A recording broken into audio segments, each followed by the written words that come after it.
Hello, I'm Diana Langley, City Manager for Yuba City. We're here to do an informational presentation on Measure D, and I'd like to introduce Spencer Morrison, Finance Director. I'm Spencer Morrison, Finance Director and City Treasurer. So we've given this talk several times, and what surprises us is that how few people really knew before we told them that only 1% of the 7.25 sales tax comes back to the city or comes back to the local area at all. The remainder, as you can see, is 6.25% is split between the state and the county, and 4% of that is really the state general fund, and 2.25 is for the county for very specific items. This 1% sale, the 1% of the 7.25 that comes in generates about $18 million of sales tax revenue for Yuba City. And those are recent figures. And then that leaves the state with $112 million, which represents the $130 million total that the city of Yuba City generates in sales tax revenue.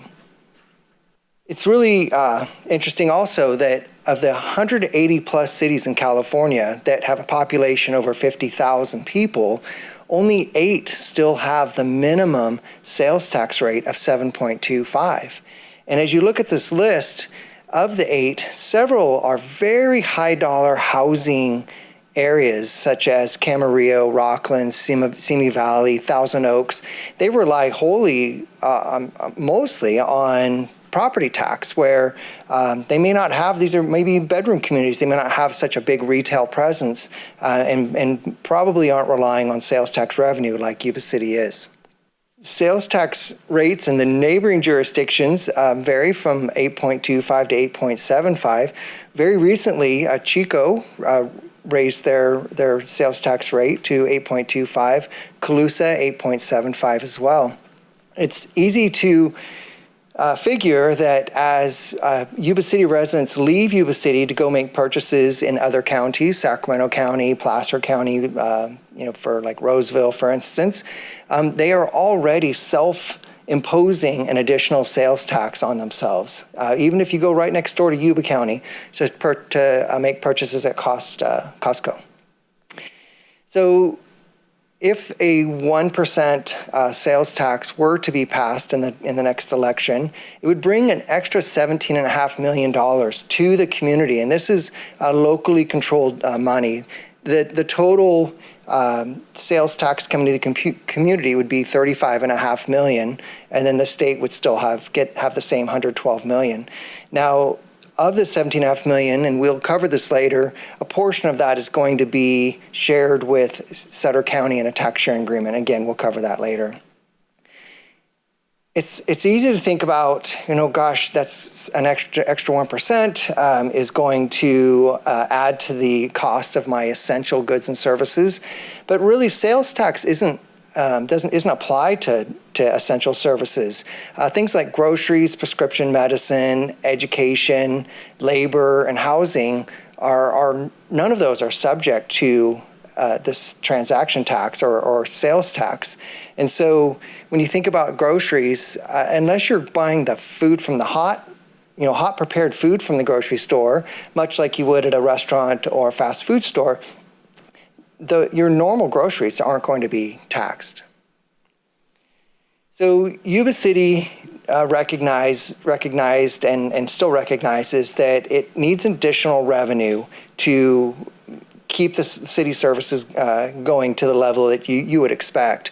And so we pulled together a citizen advisory committee made up of citizens and local business owners to help advise us. We presented them many of the same bits of information we're presenting today, but we gave them a chance to ask questions and advise us as well. And that is one of the ways that we came to the conclusion about an additional sales tax. And next, you'll hear from Ben Moody on roads. Hello, my name is Ben Moody. I'm the Public Works and Development Services Director for the City of Yuba City. I'm here today to talk to you about roads. And so our roads, they're not in good shape. This is not a surprise to everyone. We've known about this for a while here, and so we're looking at opportunities to figure out how to improve those, and that's really why we're discussing this presentation and a strategy on how to move forward to improve the roads across the city. And so the state of the roads, they're not good. We've had a grand jury report that's come out and has agreed with us that said that, hey, you really need to come up with a different way to fund roads. Annually, we receive about $5.6 million. Of that, we only spend $1.5 million. So $1 million to $1.5 million each year towards road maintenance. And so it's just not enough. When we have 500 plus lane miles of roadway, that $1 million to $1.5 million isn't keeping up with the need to maintain roads. And my next slide, I'll get into a little bit about how roads deteriorate.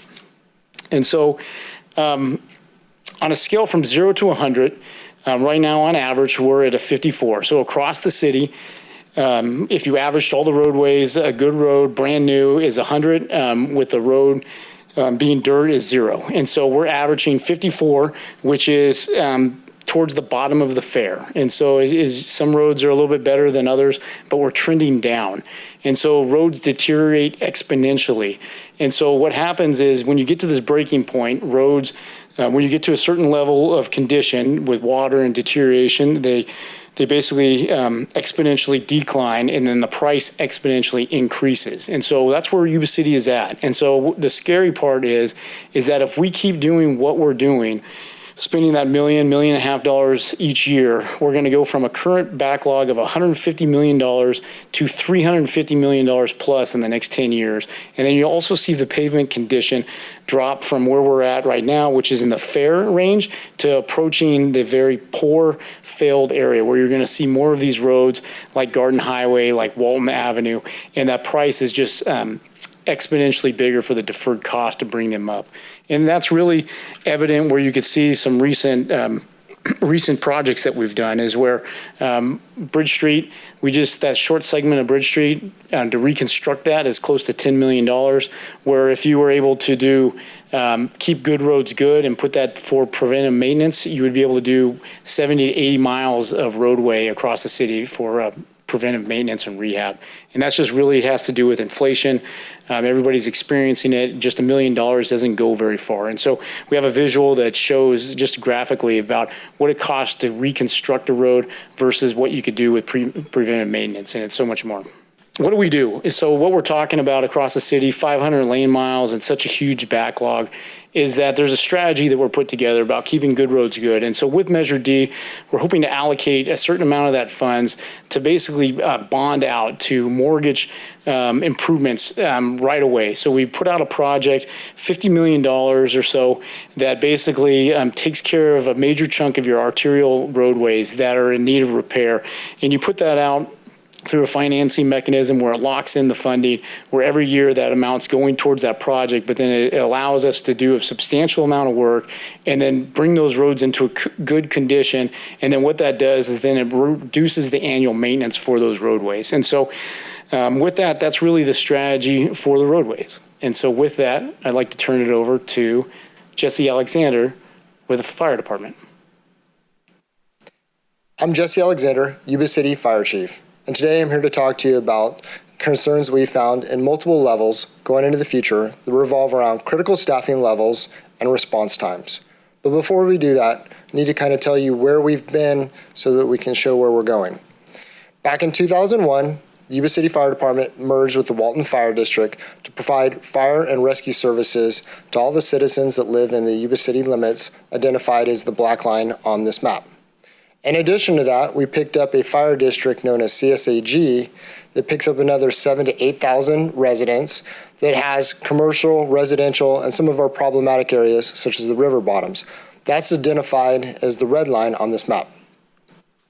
When we merged, we had 5 fire stations strategically placed to provide that coverage. Now, in 2024, we still have 5 fire stations that provide that coverage. But our call volume during a 20-year period of time has gone up by 111%. In addition to that, we have, over the last 5 years, averaged a 40% what we call overlapping calls, which means simultaneous calls that are going on at the exact same time throughout the city. This can have an impact on our staffing levels where you will impact our response times, meaning that apparatus from other fire stations have to come in at other districts to provide that level of emergency services. One of the problematic areas that we have with high overlapping calls is Station 1, located on Clark across from the library. They're getting to a point where they're almost at 4,000 calls, which is a trigger point knowing that we need to add an additional piece of apparatus to maintain our response times. To do that, you have to hire the individuals to staff another engine. And as we go forward, you need that piece of equipment, which is a fire engine is expensive. It's approximately $900,000 to purchase a fire engine. In addition to that, there's a 48-month lag time, which means if we place that engine today, in 4 years, we would receive that engine. In addition to staffing the individuals, giving them the equipment to ride on, we need a location for them to respond from, and that's Station 1. However, Station 1 was built in 1961 when the population of Yuba City was 11,000 people. It's outlived its useful life and needs to be torn down and to be able to have a modern fire facility placed there that will house 9 personnel so that we can maintain those response times. Just like fire apparatus, fire stations are expensive. To demo and build a new fire station, it's approximately $20 million. And just like the fire apparatus, there's a lag time on that. So it'll approximately 2 to 3 years to do that. So these are items that we're identifying going into the future that we can't just pull the pin automatically and make happen. So we're trying to get out in front of these problematic concerns going into the future. And now I'll introduce Brian Baker, the police chief. Hello, my name is Brian Baker, and I'm the Chief of Police for the Yuba City Police Department. Today we're talking about issues that the police department has identified that we could use extra financial resources for to better serve the members of our community. As we all know, the state of California especially is facing a homeless epidemic in our communities, and Yuba City is no different than any other city in our state. We have a homeless issue. We have 2 dedicated homeless liaison officers and all the rest of our staff that encounter these issues on a daily basis. We've identified the need to provide additional resources for those members of our community that are unhoused. Part of that would be to hire a social worker to better facilitate these folks getting into some transitional housing and eventually into a permanent housing role. We've also identified the need for a community service officer to aid with our homeless liaison officers. That person could better assist these unhoused individuals in getting things like a driver's license, getting them to medical appointments, getting them to outpatient treatment visits, all in an effort to make Yuba City a better place. As part of our homeless outreach efforts, we've identified the concept of a clean team. Many organizations throughout the state have models such as this where members of the Public Works Department go out and address encampments and or messes that are left behind by people that are living on the streets. The next thing I'd like to talk about is the Walton area in the southwest portion of Yuba City. So basically everything south of Franklin Avenue, west of Highway 99, with the exceptions of a few pockets of area, and bordered at the south by essentially Bogue Road. That area is currently being patrolled by the Sutter County Sheriff's Department. Part of that is due to the Master Tax Exchange Agreement of 2000 between the county and the city of Yuba City for the city to annex that area. With that, the Sheriff's Department does an outstanding job. However, those folks that live down there are residents of the city of Yuba City, and there is a big demand on their part for them to receive city police services. The next issue that we've identified that we could use additional funding for goes back to the tax sharing agreement that you've already heard about with Sutter County. And basically, part of these funds would be utilized to fund things that are both beneficial to residents of Sutter County and residents of the Yuba City. Those identified needs are with the Sheriff's Department and with the District Attorney's Office. The Sheriff's Department has some infrastructure needs that need to be made, and then the DA's office needs to be able to hire and retain qualified DAs to prosecute crimes that we as the police department investigate and send over for justice to be upheld. And at this point, I'll bring back up City Manager Diana Langley. Spencer briefly mentioned as part of his presentation a revenue sharing agreement with Sutter County. The purpose of the revenue sharing agreement is to help fund services that benefit Yuba City residents. As a Yuba City resident, we are also Sutter County residents. And so with the tax sharing agreement, it would help fund things such as prosecutors for the DA's office, sheriff's deputies to house for the jail, as also for the courtroom, roads and other infrastructure projects that benefit Yuba City residents, and then also services to address homelessness. With that said, there are some restrictions as to how the funds can be used. One would be the funds cannot be used for Sutter County Fire, and they cannot be used for raises for things such as the Board of Supervisors. In addition, the terms of the agreement are such that in the first year, it's expected that the revenue measure will generate approximately $17.5 million. This county would receive 33% of that. The city would retain 67%. And if the amount received exceeds that $17.5 million, the excess would be split 50% for the city, 50% into a joint projects fund. With the general sales tax measure, it's really important to keep the uses general. And so with that, the city is proposing to share a portion of our Bradley Burns sales tax. So with the funds that are generated from the revenue measure, the city will share an equivalent portion of our 1% Bradley Burns sales tax. So to wrap up, Measure D provides accountability and local control. All additional $17.5 million would remain local, being spent on services that benefit Yuba City residents. No funds could be taken by the state. There would be public disclosure of all spending, and an independent citizens oversight committee would review all expenditures. And with that, we would be happy to take any questions. How do we know that the funds will not be spent on salaries and pensions? And that's a common question that we receive. And part of that, if you go back to the presentations, you'll see that we identified a lot of high-cost items. Ben Moody talked about the costs associated with the roads, $150 million deferred maintenance. He talked about doing a potential $50 million bond to pay for a large project. Chief Alexander talked about a $20 million cost estimate to build a new fire station. With that, the city would be required to basically take out the equivalent of a mortgage and pay debt service payments on an annual basis. A lot of times the term associated that is anywhere from 20 to 30 years, and so we would need to dedicate funding to pay back those loans over that period of time. In addition, yes, some of the funds will need to go towards salaries and benefits because some of the additional services that we're talking about related to the clean team or taking over the Walton Happy Park area for police services, that requires hiring additional staffing and purchasing additional equipment, and so part of the funds will need to go towards those items.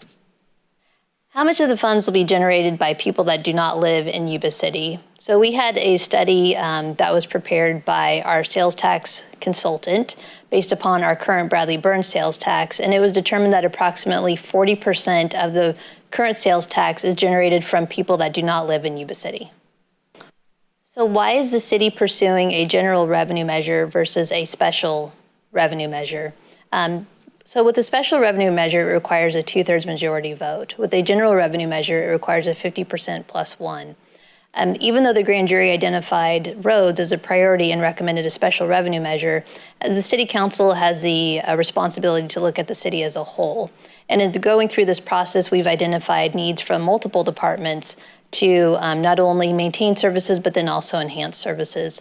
Also, if you look back at the election results from the primary of 2024, looking back at 2022, 2020, city-led general sales tax measures are approved at a much higher rate than special sales tax measures, at almost a 2-to-1 rate. And then if you look at why a city-led versus a county-led, city-led measures also are approved at a much higher rate than county-led revenue measures. What is the purpose of the Citizens Oversight Committee and how will they be effective? So the City Council has adopted a resolution establishing the tasks, roles, and objectives of the Citizens Oversight Committee. The committee will be comprised of 5 individuals that are either residents or business owners within the city. They need to be 18 years of age and registered to vote, and they will meet at least twice annually to review the city's annual audit specific to this revenue measure and identify and evaluate the funded projects and services. The Citizens Oversight Committee will also oversee how the county spends the funds that are shared with the county as part of the revenue sharing agreement. In terms of effectiveness, one of the tools that City Council has provided the Citizens Oversight Committee is that if they're not in agreement with how the funds can be spent, they can bypass the City Council and submit directly to the grand jury, requesting that the grand jury investigate and evaluate how the funds are spent. So I've been asked on many occasions, why is it that the Sutter County Sheriff's Department patrols an area of the city of Yuba City for police services? That goes back to the Master Tax Exchange Agreement of the year 2000, I'm sorry. So what that was the agreement when the annex took place that the Sheriff's Department, until a further agreement was agreed upon, would patrol that area of the city of Yuba City for about $450,000 a year. Much like the city of Yuba City is upside down in the CSAG agreement with the fire department, Sheriff Barnes and his organization is upside down with the agreement of only getting around $450,000 to provide police services to those residents in that southwest portion of the city of Yuba City. Sheriff Barnes' actual costs are somewhere up around $700,000 to $800,000. The city and the county could sit down, renegotiate that master tax exchange agreement, and come to an agreement for the city of Yuba City to take over police services in that area. I also hear about, okay, so the city of Yuba City and the police department are going to take over police services. How long is that going to take? On a good model, 8 to 10 months. There's a lot of things that go into that. If we were able to hire 6 lateral police officers, we could have them up and running on their own in that time period. However, that's not necessarily a reality. A more realistic picture would be probably 12 to 18 months for the city, once we had an agreement executed with Sutter County, to hire, train, and equip the 6 officers, 2 dispatchers, and 1 community service officer that are needed to provide quality service to that area of town. That has a cost initially of about $2 million. That's because of the need of patrol cars, safety equipment for the officers and CSOs, and additional equipment that is just part of staffing the police department. So why can't we live within our means? The city's in a position where we need to balance existing needs with those that are going to be needed in the near future. So the Budget Ad Hoc Committee has gone through our budget line by line for the last 5 years and really has identified a very, very lean budget. So we're at the point where we do need to put the choice out to the voters on whether or not to bring in more revenue. So the question is, why $50 million in road repairs? You stated in the presentation that you have a current backlog of $150 million deferred maintenance, and if we don't do anything, that will go up to $350 million. So why $50 million? So $50 million is what the backlog currently is for arterial roadways. So those are your major roadways across the city: Bridge Street, Lincoln, Bogue, Walton, Garden Highway. Those are your major thoroughfares across the city, and some of the major costs to do that work. And so $50 million would basically bring those roadways across the city that are impactful to all the residents in Yuba City and bring those up into a state of good repair. And so then with that amount, even though it's not the full $150 million, that $50 million then puts those roads into a good condition and then lowers their annual maintenance cost to keep those in a good state of repair as we work to continue to bring in grant funds and other funding sources to continue to work on the other roadways. So how long will a new tax measure remain in effect?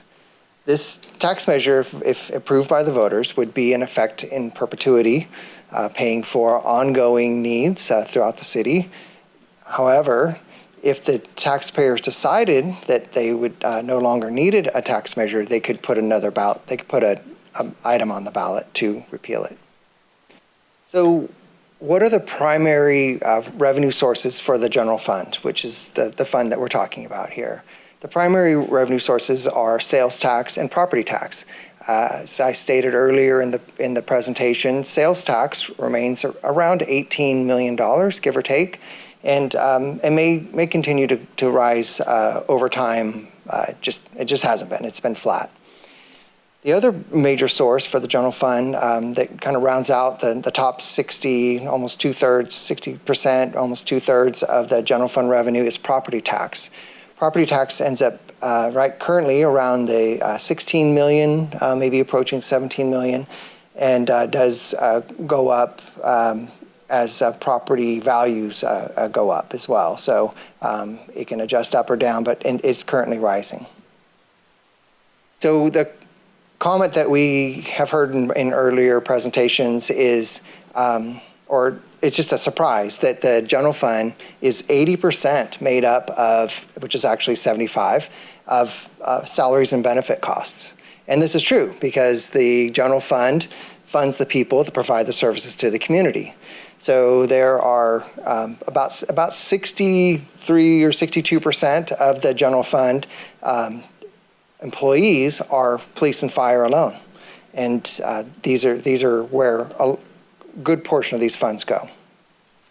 So the question is, what are we currently doing to help address revenues? And so the answer to that, there's a lot of different parts that we've been working on over the last decade to really look at development and to address costs. And with that, one of the big things are CFD.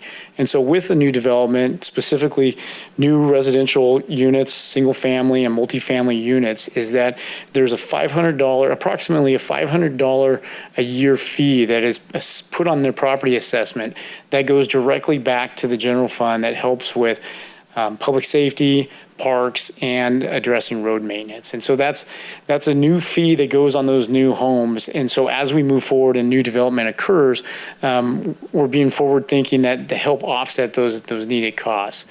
Additionally, we're established really a business-friendly environment where we have development liaison. We're working with the developers to really make sure that developers pay the appropriate impact fees and then also do the appropriate infrastructure that goes with that project, and then working with them so those businesses come on. And so over the last few years, with the establishment of the new development liaison position, we've helped bring new businesses into the city. And then we're also working down on Bogue Road to partner with the development to not only bring in the infrastructure first, but put in requirements that development occur within a certain time frame that helps bring in revenues to the city. Thank you for taking the time to watch this presentation. For more information, please go to the city's website at www.yubacity.net/measure-D. On that website, we have a lot of information related to presentations, flyers, mailers, and then also op-ed articles that have been published. So again, thank you for your time.